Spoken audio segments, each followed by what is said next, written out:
Hello! Hello, everybody. I'm very excited about this episode. This was a viewer suggestion. I'm excited about all of our episodes. This one, I felt particularly dumb researching, which Why? I'll explain in a minute. But I had a lot of fun researching. I've been having a lot of fun doing this podcast. What about you, Connor? It's been a great time, and I don't often get to I didn't often get to use my brain a lot, and just I would just build stuff. And I used to do a lot of conservation education my previous years, and I just hadn't been able to for the past 3 years at Alveus because I was just building. And now we get to do this, and it's a lot of fun, and I don't feel like a fraud anymore. Yeah. Also, not to break not to break the fourth wall too much. We are a bit of a baby podcast, but we have some really loyal listeners. We have a lot of people that have listened to every episode of this podcast, and that's so cool. Thank you guys so much. If you were the ones that have done that, leave a comment. Yeah, that's so nice. Thank you. We've been having a lot of fun. It means a lot to me to be able to do education in a consistent format regularly, and for it to be fun and interesting, and we get to learn. It's just so cool. So thank you guys so much.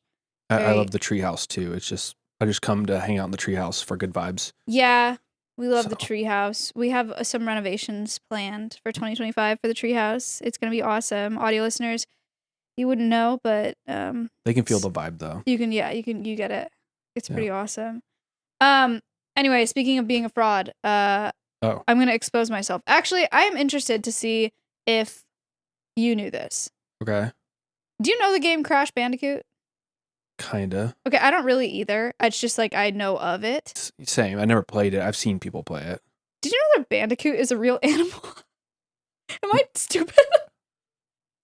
I guess not. I've never thought about that. I had no idea. I thought it was don't look it up.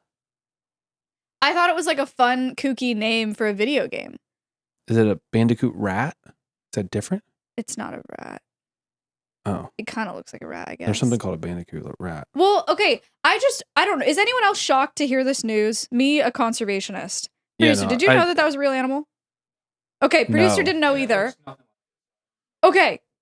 I'm thrilled to hear this because when I was doing my research, I'm going to be honest, I didn't even check this one's comeback story. I was like, I'm doing this because I don't know. I didn't know that it existed. And I just wanted to know more about it. It does have a really cool comeback story though. Okay. This episode is World's Best Comebacks. We're talking about conservation success stories. So I'm going to be talking about the Eastern Barred Bandicoot, which apparently exists. Oh. Okay. Okay. It's apparently a real animal. Not just a video game. Got it. It's a nocturnal rabbit-sized marsupial. Oh. It kind of looks like a rat. This is what it looks like. I'm so I have never seen this animal in my life. There's something called a bandicoot rat that looks nothing like this too. I just looked up. It's kind of super what is a weird. bandicoot rat? Bandicoot rat. I'm live Googling. That's just a rat. Yeah, it just looks like just a rat. I didn't know there were so many things named Bandicoot other than that video game. It's such a cool word. It looks like, okay, so audio listeners, it looks like a deer mouse, kind of, but with an elongated snout. It looks like a shrew nose. Yeah, it's like a shrew and a large mouse rat body. Yeah, he's got stripes on his butt too, by the way. You can't see it here, but so cool. So they're endemic to southeastern Australia, but they're native to Tasmania and Victoria, so mainland Australia. There's only 3 surviving bandicoot species. They weigh less than. Guess how much they weigh, by the way? 3 grams. They weigh just under 4.4 pounds. What? Yeah. What? They're really that big. Thing looked tiny. I know. 4.4 pounds is big. That's 2 kilograms. Holy What is crap. 4 pounds? Like a really, really, really, really tiny dog. Like a rabbit, maybe. Like a hefty rabbit. Or like a half gallon of milk. Really? Yeah. Oh. A gallon of milk's like what, 8 pounds? I think so. How much does a gallon of milk weigh? 8.6 pounds. Why do you know that? That's so random. I just like my milk. Okay.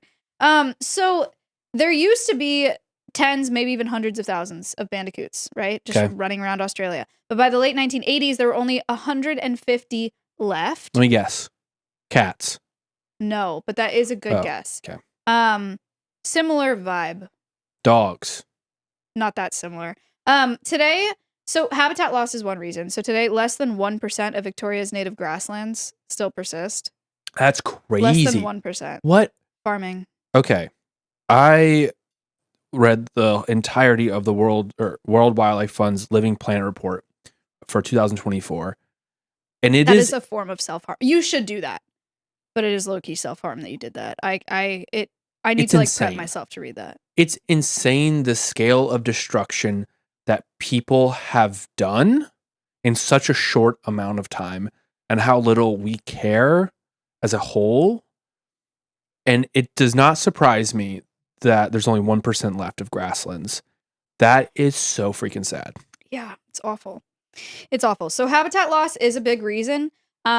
But also colonists introduced foxes in the 19th century. Oh, so that's what I mean by similar vibe. Here's like a size comparison. They're huge. They are huge. Yeah, this is we're looking at a picture of a fox holding one, and it is like the size of a cottontail rabbit. Yeah. In the fox's mouth. And there's its stripes. Well, it's kind of sad because it's dead, but like, yeah, it has it's stripes. stripey. That's cool. Okay. So they're losing all the bandicoots. Scientists are like, no, the bandicoots. And then in 1988, they removed 40 of them from the wild to form a captive breeding program. Okay. Soon after that, eastern barred bandicoots went extinct in the wild, which makes sense because there are like only 150 left. They took 40 out, and then they all just died off. Yeah. So then they only have them in captive breeding programs, right? Turns out they captive breed kind of crazy. They're kind of crazy with it. Oh, they have the second shortest pregnancy of any known mammal. Oh. Guess how long? They're marsupial. A month.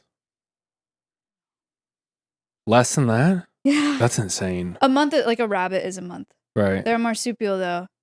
So they give birth to little like itty bitty jelly bean. Yeah. 12 and a half days. That's insane. 12 and a half days is their gestation period. It takes the babies 2 months to wean though, because like they're marsupial. And then also the mothers can give birth 1 week after weaning their babies. Oh wow! They give birth 1 week. They're like they're just cranking it out. Yeah. So they actually did really well breeding in captivity, which is sick. There were 6 times that they released like groups of bandicoots into the wild. All 6 reintroductions failed because why? Foxes. There were foxes. Yeah. They just released them, and it's like that video where they release the mouse and it gets. Oh, like the red-tailed hawk. Sorry to remind you guys of that. So scientists, which is also so sad, by the way, like to captive rear animals and then release them, and then for them to be killed by foxes that aren't even supposed to be there 6 times in a row is like after the 5th time, dude, you got to be like, what? I'll be honest. Why are you trying after 2? I don't know. So they started only releasing them on islands and in fenced areas where there are no foxes. So by September of 2021, this is a very recent story. 33 years after they were first taken into captivity, the government made their change from extinct in the wild to endangered in the wild. Cool. So they were starting to be successful in reintroducing them in areas where there were no foxes. Here's a release photo. Oh, that's pretty cute. Aren't they so cute? They're large still. I know. Like, they're so cool. So cute. So here's the problem. You might be able to imagine into this problem. They capture 40 and start breeding them in captivity. They're obviously not all successful breeding in captivity. They start releasing them into the wild. Yeah. But they started with only 40. Yeah. And they're trying to repopulate all bandicoots. There's a bit of a bottleneck here. Bottleneck. There's a bit of a genetic variation, a genetic diversity issue. And so they did some research on them, and they found that every eastern barred bandicoot that was now in the wild descends in some way from just 19 of the original 40. So they had lost 40% of their genetic variation in just 2 decades. 40. Yeah. Okay, that's not as bad as I thought it would be. Yeah, it's still a lot. All coming from 19 individuals is like not ideal. I'm just surprised that 19 individuals would still give you 60% genetic diversity. Yeah. So it's still not great because I don't know what the numbers would be for like how many percentage of issues that you would have from inbreeding and whatnot. Yeah. Makes it tough. Audio listeners and video listeners, if you hear a weird sound, I'm drinking out of a different cup today. You might be like, where are the world's wildest mugs? These are mugs from Window to Wildlife, which is Connor's other grind. Connor's got live cams on wild birds, wild osprey, wild red-tailed hawks, and you can watch them 24/7 and really creep on their lives. I might when Angel the leucistic red-tailed hawk has eggs, I will probably have to ask if I could do a little spotlight real quick because it's so cool and so unique. Check out Window to Wildlife. Wild. Guys, conservation technology company is very cool. These are his mugs because our mugs need to be washed. That's why they're just dirty. Okay. So you have a bottleneck problem. Sad. You have a genetic diversity problem, but what the frick are you gonna do about that? There's nothing left. Like you throw can't it in just the genetic blender other. And no. Right. That's not how that works. So that's also really gross. So there was a subspecies of Tasmanian bandicoots that had been separated for like 15,000 years from these eastern barred bandicoots. Not that long in the grand scheme of things. In the grand scheme of things, it's not that long. They were separated after rising sea levels drowned a land bridge that connected the two of them. So they were the same, and then there was a land bridge, and then they became subspecies. But genetically, they're almost identical. Right. So they brought in Tasmanian bandicoots and bred them. Nice. Fixed. Oh. Hey, that's awesome. Hooray! Let's go. So is a genetic rescue. Did really well. A genetic rescue. I like that. A genetic rescue. Never heard of that. Yeah, so really cool. But then they have this problem of like they're limited to only areas where there's an island or it's fenced. Right. Which is not sustainable for this population to like recover. You need grasslands, but if there's only 1% of grasslands and they're covered with foxes, what do you do? Because I mean, at this point, the foxes are probably they're probably considered native. They're not going to get rid of all the foxes. No. At this point. No. So they're also struggling for land too. Why do people have to suck? Sorry.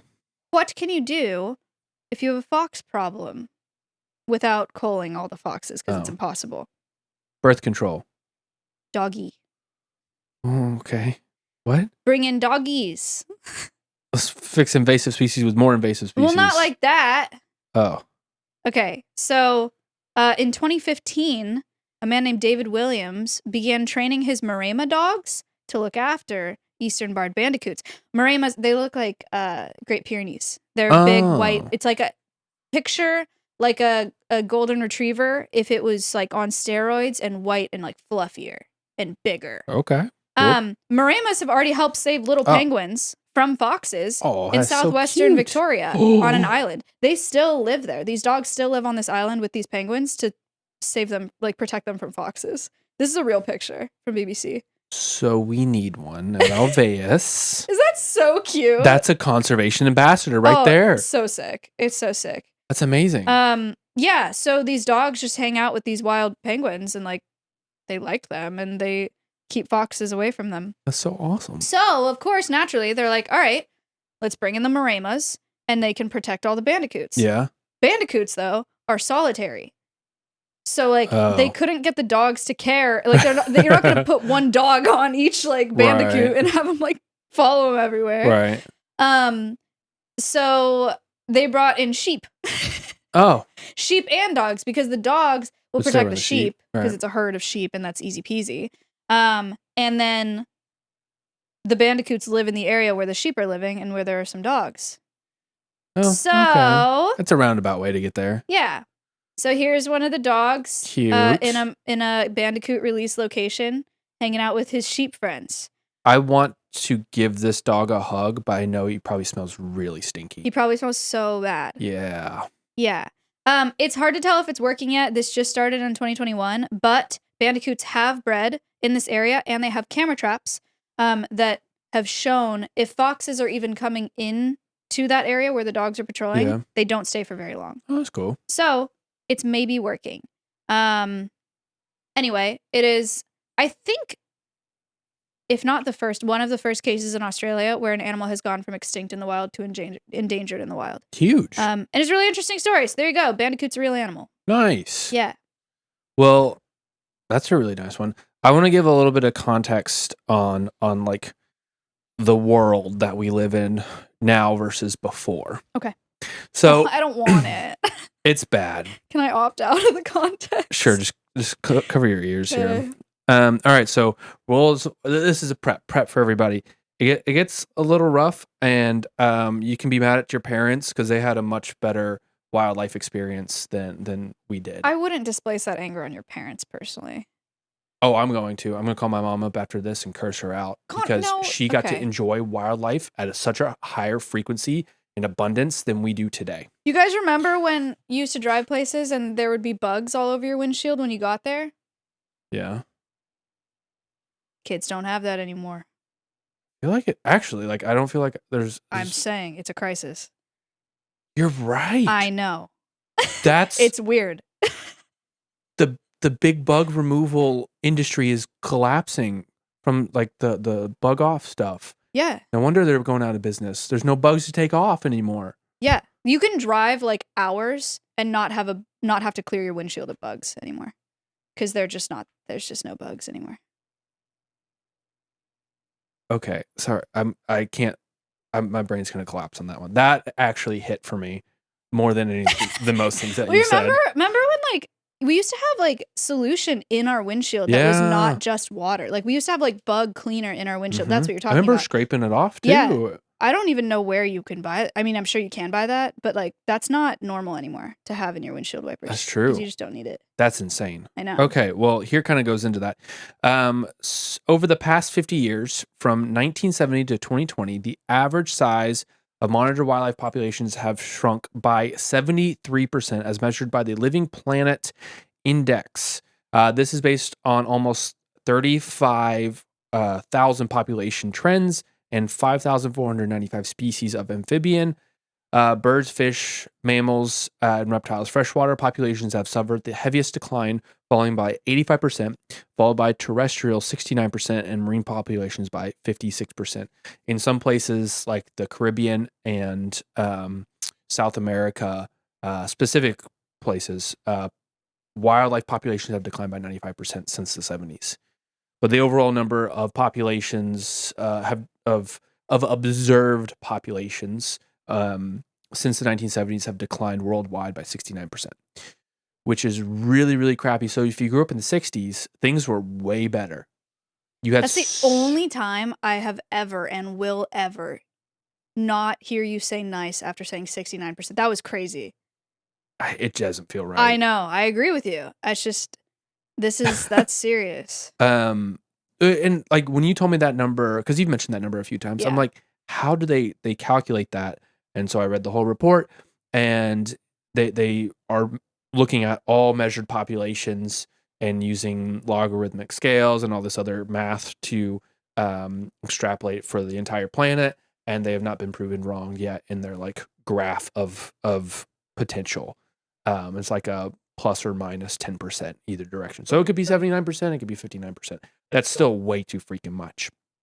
And I got thinking, I can't remember what podcast I was listening to. They're like, oh yeah, back in 1800, it was so much easier to catch fish because there's so many more fish. I'm like, what are you talking about? We have so much more technology now. We've got vessels that can go so far, nets that can go so deep. So yeah, there's a UK study that looked at fishing now versus 1889. Back in 1889, it was 17 times easier to fish back then than today with their technology compared to our technology. Oh my God. They did not have fish sonar. They didn't have the intense understanding of fish biology, where they go, the fisheries, all this kind of stuff. They didn't have billions of dollars of GPS devices all around the world and data calculating everything. Anyway, wind-powered ships were bringing in double the catch that of modern fleets are today. A little sailboat was catching double of a huge fishing vessel today. It was just that easy. Cod, haddock, and other main fish populations in the UK have dropped by 94% since 1889. At the peak of fishing, fish population and technology in 1938, vessels caught 5.8 times more fish than today. All right, so this is supposed to be like greatest comebacks. And I don't think I don't think I'll be able to get to the coral reef section of this, because my next section is very large. So what I'll say is that if you protect habitats, if you protect reefs, It just takes a few years for fish populations to dramatically rebound. Yeah. We saw this during COVID. We see that when actual protection happens and people obey by it and those areas get patrolled. Oceans rebound fast. A reef takes 20 years, around 20 years to rebound like 98% of what it was like hundreds of years ago. 20 years. Not talking like I'm not talking like reef growth, because reef growth is really slow. It's a few millimeters a year. But I'm talking like health population. Protected from what? Fishing from people, from like if you like people can't even like go like die by it. Now we have to deal with rising global temperatures and all that kind of stuff. And that's something I want to save for later, because there's a lot of gene editing that's happening that we're having to intervene to save animals, and it's working, but then we have an ethical issue to deal with. But on to something that is actually a really wholesome story that I was involved with for just 3 months with a conservation success story of the wood bison. I've mentioned it, I think, on Patreon a few times, but we're going to go in depth into the story and successful conservation story of wood bison. Pivot. Yes. Pivot. So that was just to make you guys sad. Doom and gloom. I did say there was it's just 20 years. 20 years for a reef is huge. That's good to know. But I'm going to save that section for another time, because I actually deleted all that because that needs like a whole episode on it. So anyway. World's coralist. Yeah, sure. Can we dress up like coral?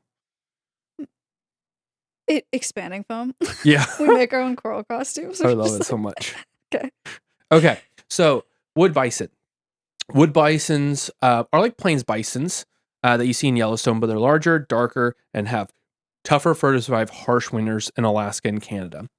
In the late 1800s, wood bison populations had been driven down by overhunting and habitat loss. Their population's numbers plummeted to around 300 left. Oh. Conservationists rushed to try to protect the bison and its habitat. Wood bison were very important ecologically because they were ecological engineers, a good food source for people and wildlife. Without them, a few types of native vegetation would take over the landscape, since they were no longer controlled by the wood bison eating them. The ground would no longer be tilled up by the massive hooves, which helped with biodiversity, with plants, carbon sequestering, all this kind of stuff. Also, the food source for local indigenous people would disappear. So the conservationists tried very hard to save these bison. But by 1900 exactly, it was too late. The last wood bison sighting in eastern Alaska happened. Since that day, they had never been seen again, and they were officially declared extinct in 1941. But imagine the surprise. In 1957, when Canadian wildlife officers were flying over a remote portion of Wood Buffalo National Park in Alberta and spotted a herd of 200 bison. Despite their considerable size, they are the continent's largest animal, where bulls weigh 2,000 pounds or 900 kilograms and stand 6 feet or 1.8 meters tall at the shoulder. It's like 2 horses. They're huge, and a fence is just a suggestion for them. They can go right through if they want to. So it was kind of crazy that nobody had noticed, these animals, gone unnoticed for quite, that's what, 20 something years, 27 years. So Canada decided to start a large scale conservation effort for this population. And by the beginning of the 2000s, they had over 3,000 bison. Hooray! So Canada doing a great job with their breeding program, managing that. So in 1991, Alaska started to get interested in reintroduction of wood bison to the meadows of Alaska. They needed to bring back their largest mammal grazer to help restore habitats back to prehistoric levels. So it took 17 freaking years for all the legal, historical, technical, and logistical plans to get figured out for them to start the program. 17 years of planning. That's so annoying. So first, they had to prove to the U.S. government that wood bison actually existed in Alaska. that was a fight right there. They had to go find all these fossil records. They had to take historical like books into account and stuff like that. So that was a battle. Then U.S. Fish and Wildlife was like, we don't know how to classify them because you're importing them from Canada. And this huge legal battle ensued where basically they said, okay, we're not going to call them threatened or endangered. We're just going to put them in limbo and let you guys do what you want to do. Okay. Which is crazy. They're endangered, obviously. Right. They're extinct and endangered. Literally not there. There was like no legal way for them to like figure that out for some reason. There's like no precedent. So they had to establish precedent. I don't know. It's kind of dumb, in my opinion, but whatever. So they had to make sure there was enough space for them to come back. What sites could handle different population size, what local communities would partner and protect the bison because people would just hunt them because they could make a lot of money off of them. So who would be good partners? Would predators figure out how to hunt them and kill them, their population so fast that they weren't able to get a foothold, kind of like the bandicoots? Where do they breed these? How do they release them? How much is it going to cost? It's just this huge, gigantic undertaking. Sure.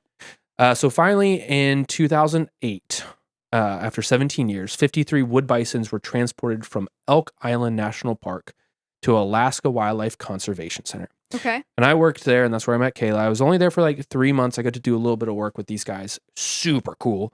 Never got to do any releases or anything. But for 7 years, the herd populations grew. The genetics, they did a ton of genetic and environmental studies to make sure it all worked out. Because they're planning on doing a soft release in 2015. So a soft release was they took them to the spot where they were going to release them, the Yukon River Basin. And they had a huge fenced off area. They would release them into that fenced off area and then release them into the Yukon River Basin. So the challenge was, how the heck do you transport 100 wood bison from Anchorage, Caravan, which is like on the coast, to the interior, thousands of miles, like 2,000? I think Cowboys. It's like 2,000 miles up through there. Cowboys? Yeah. So you've got to get 50 females, 20 of them were pregnant, like 20 calves, 30 young males up into there. Underground tunnel. You call the government. Oh. You hit up the large military base in Anchorage. Like, yo, Colonel, can we borrow a C-130? What is a C-130? Oh, that's a C-130. A huge military cargo plane. Sometimes they put guns in though, and we should have our editor put in the Call of Duty like C-130 above. Yeah, C-130 above. Quote into this. Okay. So they loaded them in the plane? So they trucked them to the military base, and they built these specialty the metal boxes, cargo boxes. They built those specialty so they could stack them and whatnot. And they flew 100 of them in to an airfield that was decently close. And then they trucked them over to there. Crazy. So, AC-130s. Great. Huge. Super cool. I wish I could have been there for that. So the 100 wood bison were acclimated. The soft release went well. They were finally released into the wild for real this time. But I haven't mentioned anything about the adult males or the bulls. So they had to come up a little bit different of a route. They couldn't do AC-130s because they're huge. There's 30 of them. And also, I have a sneaking suspicion that the government, the military, wasn't too happy about that transport. I think they were fine with it, but like never again. Okay. So 30 large bulls were trucked to the interior of Alaska, loaded on a barge, and they were boated 700 miles down the Yukon River and then released with the rest of the herd. Oh my God. Here is a picture of the news report of, they have like all these barges, like specialty constructed with like buildings, like little makeshift pens on them to get them out there. And I'm going to tell you, all that wire, all that is it's just a suggestion to the 2,000 pound or 900 kilogram animal that can just blow through that in a heartbeat. They must have had them sedated or something. I don't know. They all survived, which they made note of that in their report, which was apparently a miracle. So they released 130 wood bison in 2015.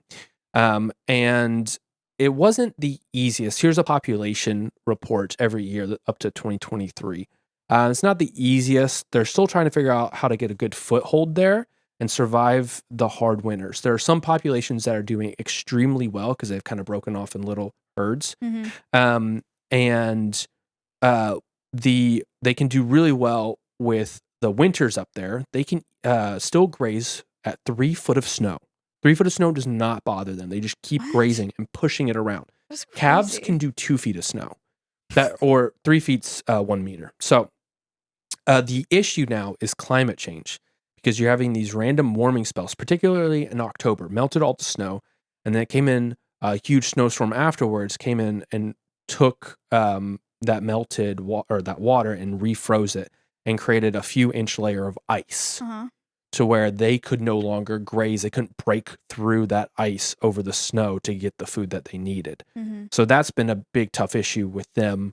So they're trying to find the bison are starting to figure out, as some populations die off, some are getting stronger. Yeah. And they're starting, Alaska Wildlife Conservation is still breeding and helping release those populations that are doing the best. They release them to there. So it will probably take another 10 years before they can just say this population's stable and stop reintroducing and then go off to other populations. And this has been a big boost to both tourism to the local communities. People love bison. They allow a little bit of hunting for the males that are like on their way out, that are no longer useful to the herd. Oh. But that's very important for those indigenous communities to be able to have that, because it goes to them. That's fine. And that's been a huge boost all around. And they're seeing a small change in these valleys, these meadows that they're actually staying in. But their population size needs to be much larger.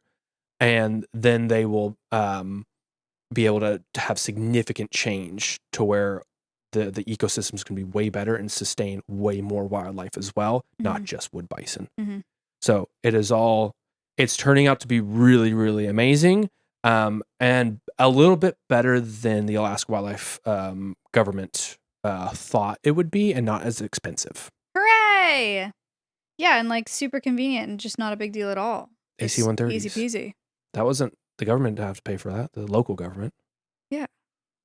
Great. Easy. All right.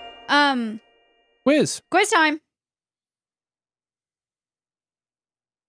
What is the world's most endangered marine mammal? Vaquita. Yeah. That is correct. I forgot the name of it. They're in Mexico with about 10 remaining only. Oh, God. I think they were down to like 3, so I think they're like coming back up. It's crazy. Okay. Yeah. Last one for today. A classic. Actually, it was one that was in our podcast trailer. Oh, yeah. Peregrine falcon. Caw! Caw. They do sound, they sound just like that. Yeah. This is a falcon. It's native to every continent except Antarctica. This is the fastest animal on Earth. That's right, guys. It's not a freaking cheetah. Cheetahs are slow. Okay?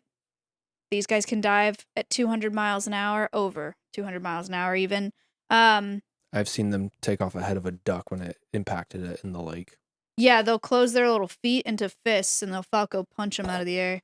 It's crazy. Snaps their head off. Anyway, 200 miles an hour, 321 kilometers per hour or more. They like eating other birds. So pigeons, ducks, shorebirds, geese even. Sometimes they'll eat small mammals, but they're a bird-eating bird. They're currently listed as least concern, but this is like one of the most notable, at least in the U.S., like conservation comebacks of all time. Yep. So if you don't know if you know the story, listen to it again. If you don't know this story, in the mid 1900s, DDT was a pesticide that was used in the U.S. Connor, what does DDT stand for? Diethylene really crappy chemicals. We'll put it on screen. I don't know. Dichlorodiphenyl trichloroethane. It was a pesticide. It was one of the first widespread. One of the first chemicals used widespread as a pesticide. It worked well. Yeah, so it killed a lot of bugs. But then small birds would eat those bugs, right? And what do peregrine falcons like to eat? The birds. Small birds. So biomagnification happens. The small birds eat the bugs that eat the pesticides. The big birds eat the small birds. And then it bioaccumulates in the peregrine system, this DDT, this chemical. The chemical is not good for the birds. It reduced their fertility rates. And then the other big problem is what it did to bird eggs. This was not just peregrine falcons. This was also bald eagles. Also humans. It's linked to breast cancer too, which I didn't know that. I didn't know that. Yeah, it's still found in a lot of human systems because this was in the Wow. Anyway, so just like overall not good. One of the effects of DDT is when these birds would lay their eggs, the shells would be really, really thin to the point where they would break underneath the weight of the adult birds sitting on them. Really hard to verify the source of these eggs. Like, it's really hard to find a good picture of a DDT egg. Yeah. These are osprey eggs. But you got the point is, like, imagine a really soft egg. They're just like squishy, like a stress ball. Yeah, so super, super sad. The eggs just lacked calcium, so they were thin-shelled, they were weak, and then they just couldn't reproduce. So there was this widespread failure to reproduce during the 1940s, 1970s. Species disappeared. Before World War II, there were thousands of nesting pairs in the lower 48. By 1964 to 65, they were extinct east of the Mississippi, and then there were 39 pairs west of the Mississippi. That's like crazy. It went from thousands to 39 pairs.